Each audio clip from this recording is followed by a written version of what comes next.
Throw the a-hole down the void, so our ranch can be free. You must wrap him in a blanket. Then we get shoved in by the weird hippie lady we let camp on our land? What the Hey everybody, it's Brent the Middleman, your middle-aged middle manager in Middle America, here today with a video about my new favorite mystery sci-fi show, Outer Range. Outer Range stars Josh Brolin and airs on Fridays on Amazon Prime Video. Here's your spoiler warning for the first 2 episodes.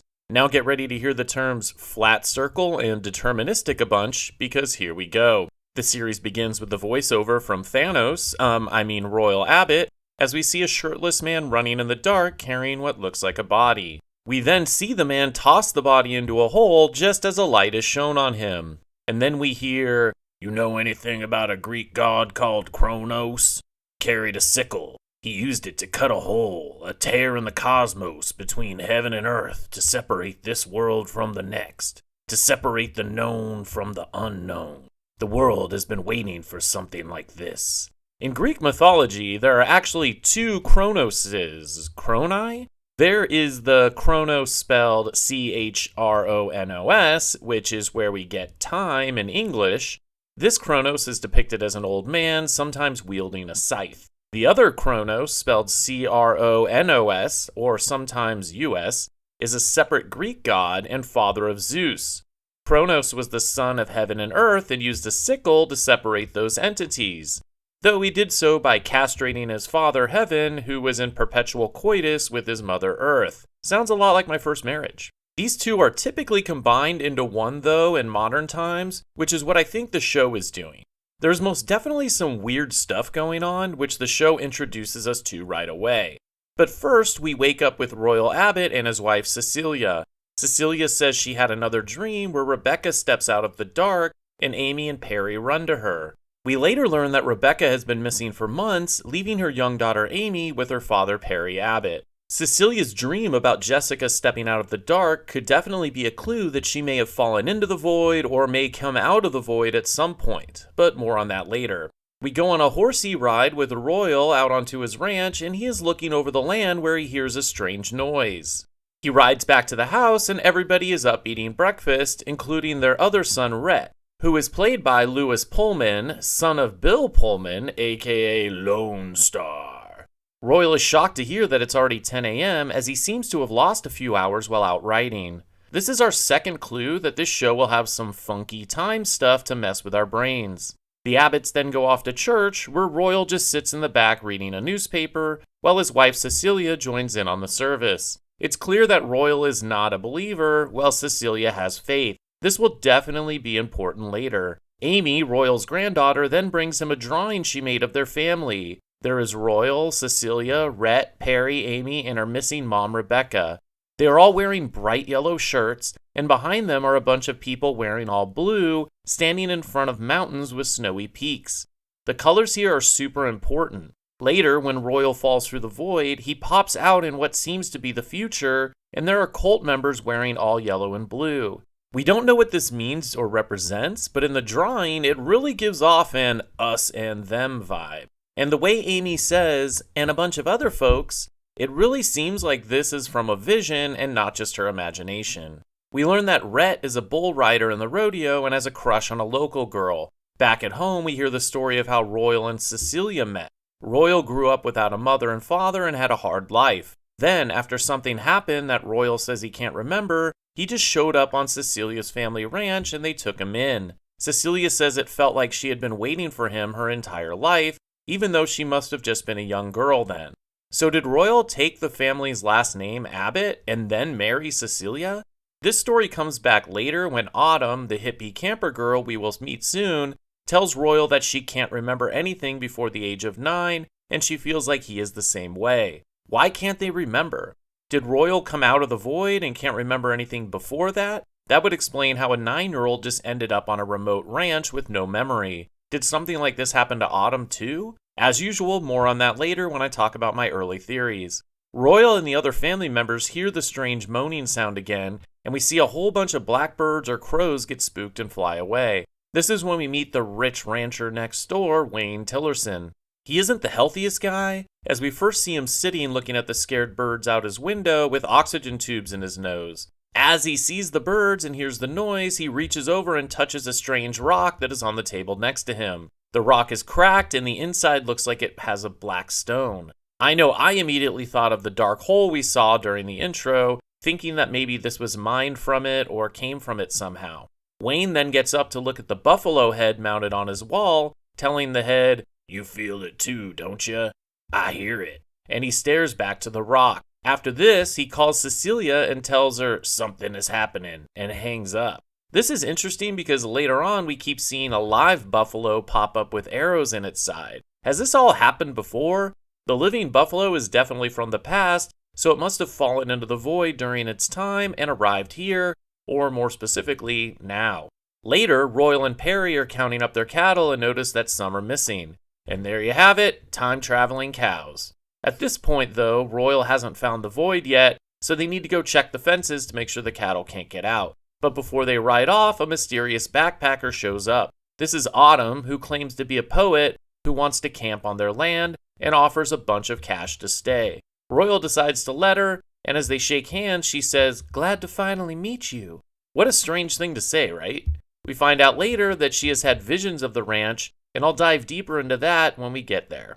That's when we meet Wayne Tillerson's sons, who ride in on their ATVs while a song about the devil wearing a suit and tie plays. Subtle. The ATVs definitely stand out, as so far we've only seen the old school Royal and his more traditional horses. Yeah, I hate these guys already. They are riding up to tell Royal that their dad had the county assessor check out the property lines, and apparently most of the Abbott's west pasture should belong to the Tillersons. I wonder what he could want out on that land. They do a good job of setting up Trevor Tillerson to be the a-hole, which definitely pays off later, with Luke being the more level-headed.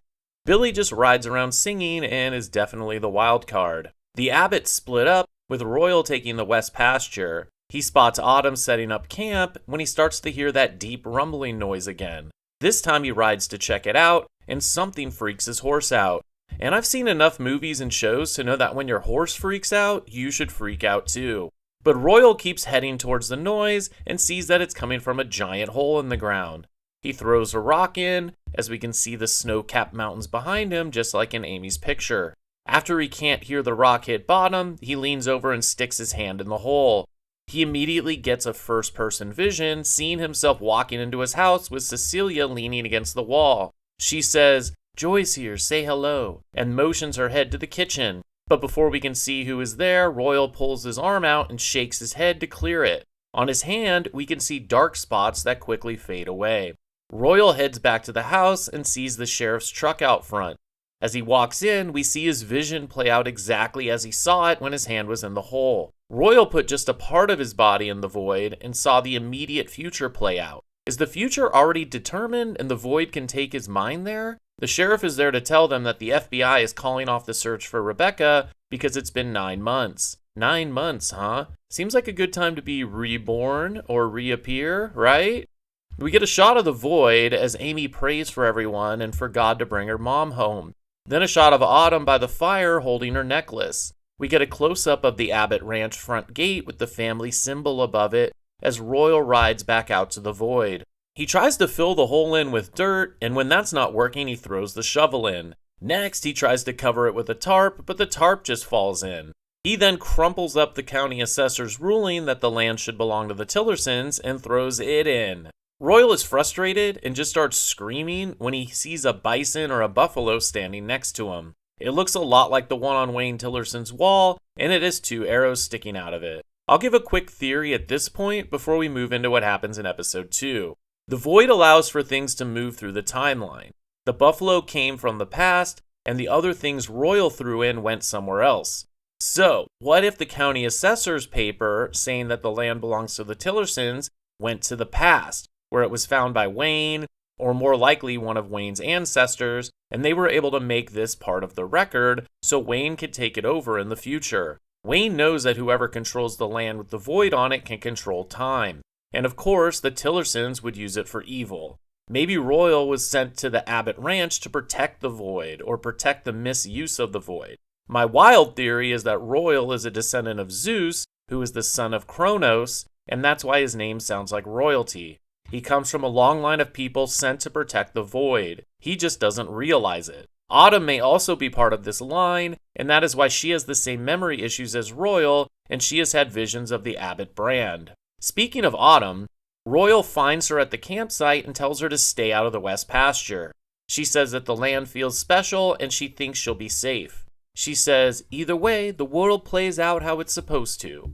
Interesting phrasing. Definitely fits with what we've seen from the Void already. Events are already set, and the Void just lets you travel along that set path. I also noticed at this point that the pendant Autumn keeps holding looks a lot like the same black stone Tillerson had. She asks Royal how much he'd sell the ranch for, and he basically tells her that he wouldn't sell it for any price. He knows he is there to protect time, even if he doesn't actually realize it. Autumn does bring up some pretty big numbers, and I wonder if she is there to spy for someone who really wants the land to control the Void. Perry and Rhett head out that night to grab a drink, and that's when we find out that the girl we saw at the rodeo is Maria, and Rhett has always liked her. But she's at the bar with Trevor Tillerson, the a-hole. Back at the ranch, Royal is in the barn and is about to open an old drawer when Cecilia calls him. She thinks Rebecca is really gone, and Royal reminds us that he is fed up with God. Cecilia tells him, "Just 'cause we're hurting doesn't mean God's not there."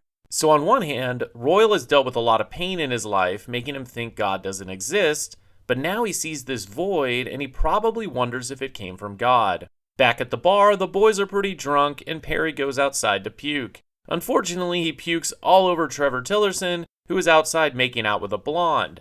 Trevor's understandably pissed and they fight. Rhett knocks him out and his belt buckle goes flying, all while Maria looks on. Rhett goes to get the truck and Trevor gets up. Trevor starts telling Perry that his wife isn't missing, she just ran off with a better guy. Drunk Perry then throat punches him and proceeds to beat him to death right in the parking lot.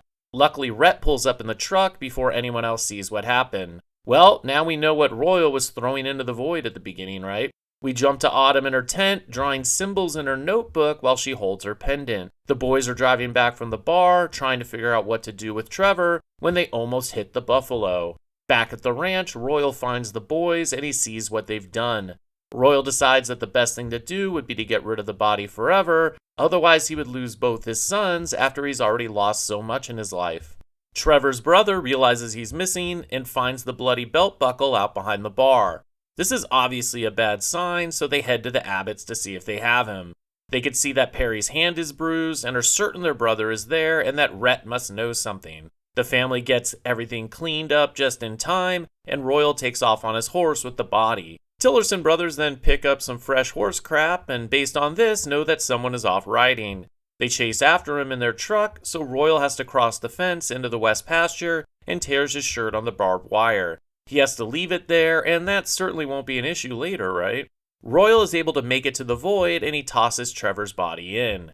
We get a great slow-mo shot of the body being absorbed into the void.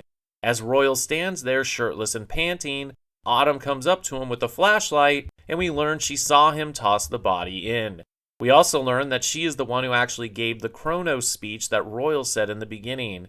She adds, "That's where we got time from, Chronos, for chronology." She asks if anyone else knows about this, and Royal says nobody. Yeah, this is when I knew he was going in the pit. Autumn asks why he wouldn't tell anyone, and then says it will be their little secret.